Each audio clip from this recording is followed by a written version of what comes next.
C Joseph Vijay எனும் நான்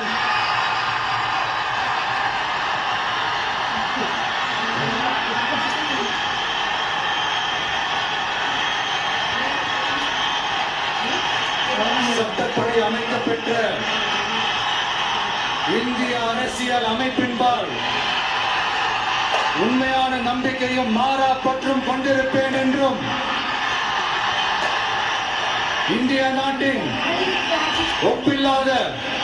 முழு முதல் ஆட்சியையும் ஒருமையையும் நிலை நிறுத்துவேன் என்றும் தமிழ்நாட்டு அரசின் முதலமைச்சராக உண்மையாகவும் உளச்சான்றின்படியும் என் கடமைகளை நிறைவேற்றுவேன் என்றும்